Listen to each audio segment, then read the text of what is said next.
IVC, Dale Gatefield 33 here to try and do my end of year best top 10 new releases of 2022 video.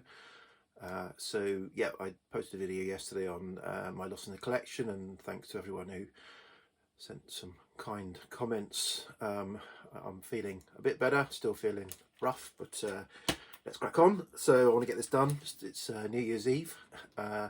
I'll be having a quiet New Year's Eve with a Lemsip, but yeah. So my top 10, and I have put them in order, kind of. If you ask me tomorrow, it'd be a different order. I bought a lot of records in 2022. I bought a lot of new releases in 2022. So this is the top 10 with 2 honourable mentions. Yeah, so I bought, I reckon, across all formats, over 80 new releases in 2022. I'm only showing vinyl releases here. The bulk of vinyl, probably more than half were vinyl releases.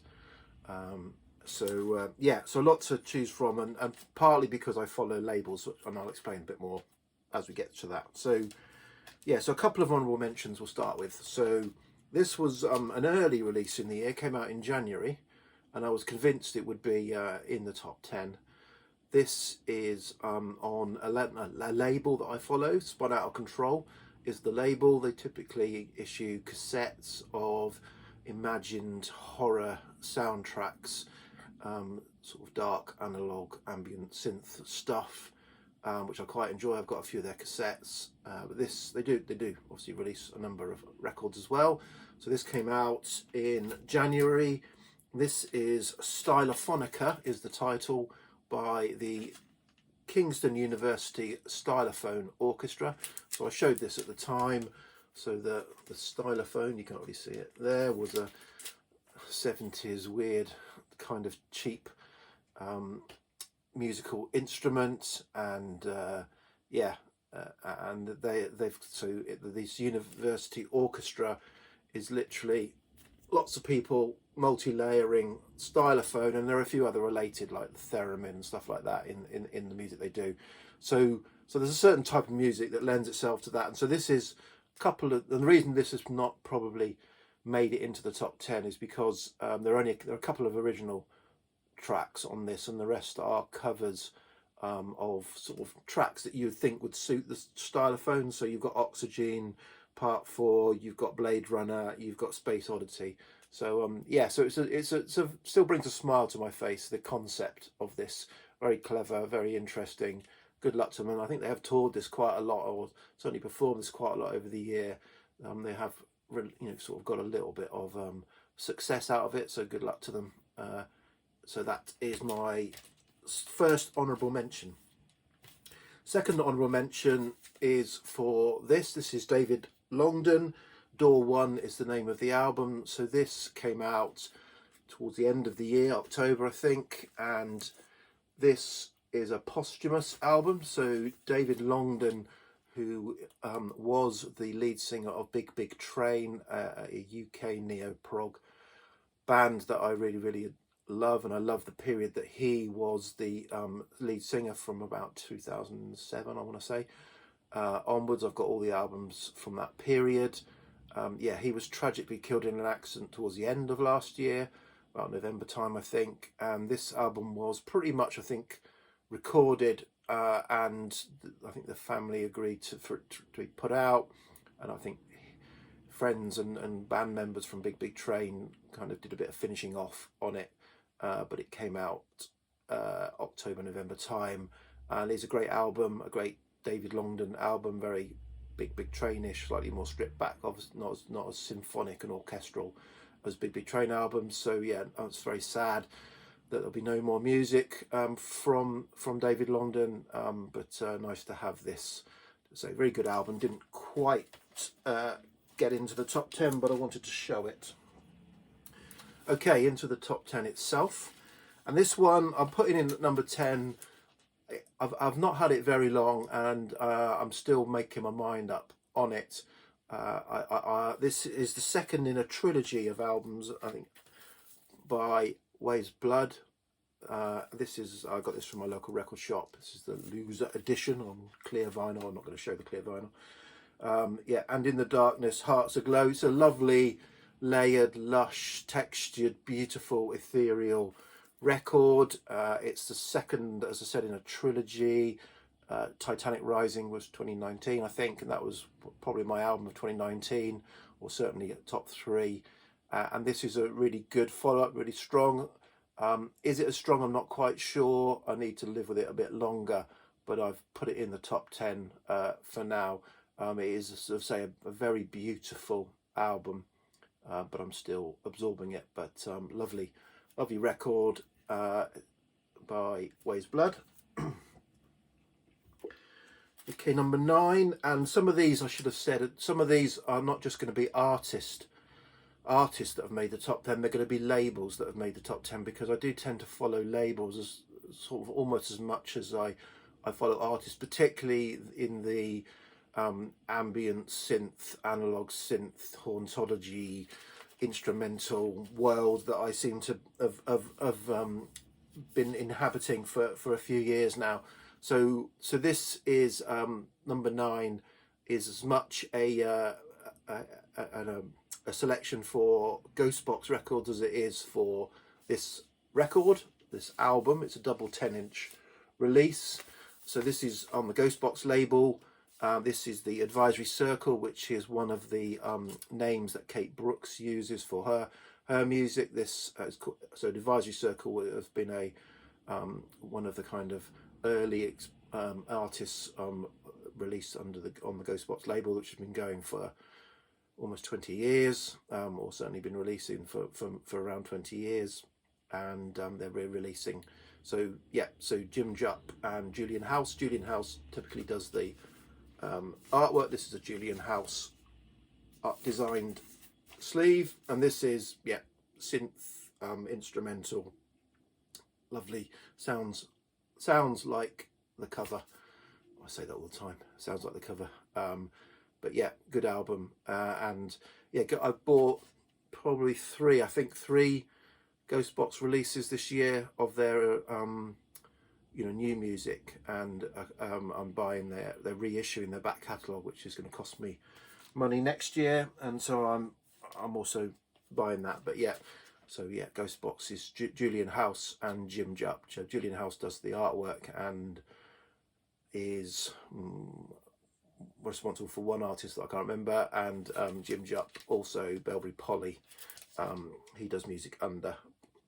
Okay, next up is, I've shown this not too long ago, Sprotely Smith, the River Wye suite, a mix of instrumentals and field recordings put out to kind of highlight the plight of the River Wye, suffering tremendously to pollution, as are, I think I read an article, as are most of the rivers in the UK. It's pretty terrible at the moment, the pollution levels of UK rivers, due to chemical wash off from fields, and the poor state of our drainage in the UK. Victorian drains mean that if there's a heavy rain and flood, the rainwater goes down the same pipes as the sewage, and so in order to alleviate flooding in urban areas where the houses are, the government allows flooding into rivers. So that's where your poo goes when we get flooded, apparently. But it's going to cost like £500 billion to sort it out, and we're not going to do that at the moment. So anyway, get off my political soapbox. And yeah, so great album, really lovely feel to this, really lovely flow, and a nice concept. So that is Sprotely Smith and the River Wye suite. What number's that? 10, 9, 8, 7, 6. Yeah. So next up is another label mention. I am highlighting this record. This record is the most recent release on the Claypipe label. So that's Frances Castle runs that label. She does all the artwork for the albums. This most latest release that came out in November, I think, is Andrew Vasilik, Hearing the Water Before Seeing the Falls. This is a beautiful, delicate, neoclassical type, very minimalist ambient album, really beautiful music. And this is the third release on the Clay Pipe this year of vinyl records. So there's the other two are equally as good. I could have chosen any one of the three in my top 10. So yeah, so Andrew Vasilik is Scottish based, certainly, musician, and this is a fantastic album by him. And number 6 is an album that this album was all over my Instagram at the beginning of the year, and because I follow the label Domino Records, and piqued my interest. Their singles, the videos for their singles were on my kind of Instagram feed. I listened to them, they sounded quite good.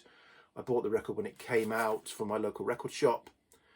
This is Wet Leg, I think. Yeah, I know Steve Carlson put this at his. I've got a number of people's end of year lists in my feed to watch, which I will watch after I've recorded this video.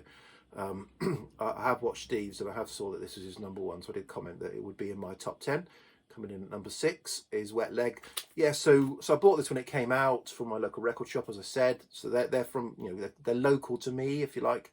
I live in Winchester in Hampshire. Isle of Wight they're from, which is 10-15 miles down to the coast, and then hop across the water. Yeah, so this they're just great fun indie pop songs, all of them very catchy, all of them very strong, and they were all over the festival circuit, and have done really well, and kind of been really very very highly lauded. And it'd be interesting to see how they follow this up, because I wasn't sure whether this was, if you like, several years work pulled together, and whether they can follow it up quickly with a strong follow-up. But yeah, so what I did as well, the reason this kind of got in my top 10, because I was thinking, well, yeah, it was great for the summer indie festival sort of vibe, but I did go back on one wet October morning commuting into London. I put this on, and it still stood up walking to work from the station.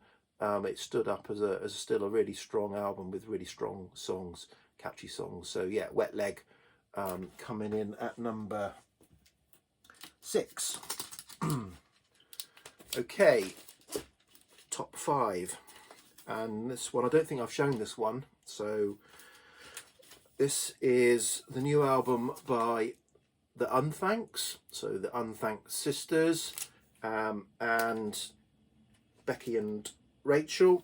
Oh, I've got the reviews on the inside.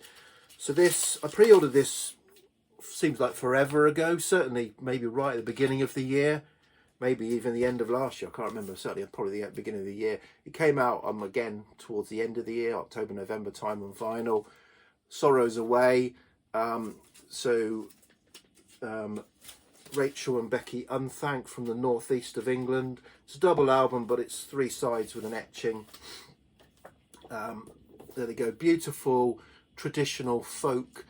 It's a mix of self-penned and arrangements of traditional folk songs. If you're familiar with the Unthanks, you'll know what to expect. But this is a really lovely album, and I really love this insert that comes with it, this booklet, because what they do, which I really wish more artists would do, is at the beginning of every song, either Rachel or Becky give a little bit of a blurb on the inspiration for the song, or a little bit about recording it and who they recorded with, which I found really fascinating, to get that little bit of an insight into why they recorded the songs and what they felt about them. But yeah, a really lovely Unthanks album. Coming in at number 5. Number 4 is a cheat. So one of my favourite modern jazz musicians is Matthew Halsall. He's a Manchester-based trumpeter. He runs Gondwana Records and leads the Gondwana Orchestra. But he's a trumpeter from Manchester, and produces just beautiful and everything he's done so far, and I've got 7 or 8 of his albums. It's just the most beautiful spiritual jazz, just so lush, and you could argue it's very similar, but even despite that, every album just draws me in, and I really adore. So I say this is cheap because he didn't produce an album as such in 2022, but he did produce 2 sort of EPs of around 30 minutes each. So I'm including these as my entry in the list. So The Temple Within came out in July, I think, in the summer. This is a lusher spiritual jazz, you know, I'd say ripe for summer feel, but you know, it's still that lovely, beautiful spiritual jazz of Matthew Halsall with the Gondwana Orchestra. And then Changing Earth came out in, again, it might have been November. This is slightly less summery, more autumny. There's not much between them, to be honest. Another, say, beautiful spiritual jazz record. Highly recommend both of these. Highly recommend pretty much everything that Matthew Halsall has done. And so yeah, so now we're into the top three. Coming at number 3 is a label, Castles in Space, and this is the main reason why I've bought 80 plus releases. So I belong to the Castles in Space subscription library. As part of that, you typically get 10 to 12 physical releases a year, but Castles in Space also releases records sort of normally through the label, and as a member of the subscription library, I feel obliged to also buy that. So I think I've bought, mainly on vinyl, but also CD, cassette and digital, 27 Castles in Space releases this year, which is the major contributor to why I bought so many new records. I'm going to cut back next year. I will definitely continue with the subscription library. I'm really enjoying what Colin Morrison, who runs the label, is doing with the label, but I probably won't buy everything else in between. I'll probably maybe be a little bit more selective in what I buy, but I pretty much enjoyed all 27 releases. So it's just you know, looking at the total number of records I bought, 80 new ones. I cannot possibly absorb 80 new records in a year. I doubt I can absorb half that, so I'm going to look to cut back my new purchases, in fact all my purchases in 2023, and revisit my collection a bit more. But for now, coming at number 3 is this release. I did show this in a video earlier in the year, which is probably the only Castles in Space release I've shown. I've typically was going to just do a video especially on them, so I haven't been showing their releases. So there's 26 other releases that you haven't seen that I've had, pretty much. But yeah, I showed this because this just blew my mind. It was the concept, the packaging. So this is Sound of Science by Sound of Science. So it's Sharon Krause, the sort of folk singer, does some of the vocals on it, and Kevin Pierce does pretty much the other stuff. There's also school choirs on it, so it's almost like this is a concept album, science-based. It's going to be a future classic, I'm convinced of it, in the guise of maybe the Langley Schools projects, that sort of thing. But yeah, it's one side songs about science to do with the Earth, and another side songs about science to do with space. And it's got, you know, what makes sound, everything's made of atoms, photosynthesis, the speed of light, gravity, solar system. Absolutely fantastic packaging. Comes with a booklet that explains each of the, a bit's going to fall out now. Explains the science phenomena. Really beautifully packaged booklet, and yeah, was put out on orange, green and smoky grey vinyl. And you know, if you're a real devotee, you have to buy all 3. or if you're just stupid like me. So yeah, so that is the Castles in Space label, and also the Sound of Science as a kind of call out. Okay, it's getting really dark. I mean, it's a horrible day again today. So top two, number two. This is going to be controversial. I don't think this will be in anyone else's top two, but I absolutely loved this album, or love this album, and this is the new album by the Arctic Monkeys, The Car. So the Arctic Monkeys brought out their most recent album before this, Tranquility Based Hotel and Casino, I think it's called, was a complete change of gear from their indie rock, arena rock style, and that was pretty much slated by critics and fans. I really liked it. It was a concept album about a space kind of hotel, and it was done in a very loungy way. So obviously they've listened to that criticism and decided they're going to double down on it, and because this is another very loungy, lushly produced record, not returned to their indie roots, and I'm glad. I think this is really, really great. I pre-ordered this when I heard about it, didn't hear anything from it, so I got the exclusive grey vinyl edition from their website. But yeah, really, really like this. If any criticism of it, it is a little bit one-dimensional. They could have maybe mixed up the mood slightly in some of the songs, but yeah, really, really enjoyable. And as I say, I expect most other people will hate this, but I'm sticking by it. So that's Arctic Monkeys. The Car is the name of the album, as my number two.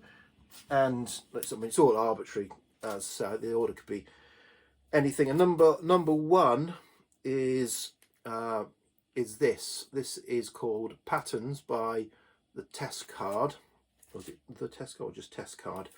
So this, yeah, again, this was another kind of thing that dropped in my Instagram feed. This was an exclusive release by Norman Records. Norman Records is quite a big online and in-store retailer I think they're in Leeds based, and yeah, this was a Norman Records exclusive. So Test Card is the artist is Lee Hodgson, I think he's called, who is Canadian, but I think he's based in Vancouver, but originally from the UK, I think. And yeah, this is instrumental, ambient, lush, layered, textured mix of synths, piano, guitars, all kind of layered and textured. You know, in fact, one of the tracks is even called 17 guitars on a piano. So yeah, really beautiful. This has kind of been, since I've been going back to work a couple of days a week, commuting up to London. This has been certainly something that's been on the headphones in the morning as a kind of real chill out album, and hence it's why it's grown on me over the year. Yeah, but really nice. As I said, it's a digital release, but there were, I think, 500 copies put out exclusive by Norman Records. No one's mentioned it. No one's gone on about it. I think you can still buy them, so it hasn't sold out. So maybe it's just me again who likes this. But yeah, really, really enjoy this. Particularly the first half is very, very strong. Certainly the first 5 tracks of the 10 tracks are really, really strong. First side, and yeah, beautiful. Said kind of bedsitter instrumental album, I suppose. Yeah, so that's Test Card, and Patterns is my number one. Okay, I'll stop there before it gets completely dark, and I may come back. I may do a other things, reissues, and I managed to get a grip of the inbox to a certain extent, in order to kind of make sure I'd gone through everything on this video, although there are still a few new releases that I've only just got, a few new releases that I haven't got yet because of delays, but I'm done for 2022, so let's call it quits there. Okay, VC, so if I don't make another video, have a great new year, as it's New Year's Eve, and I'll see you on the other side in 2023. Cheers, bye.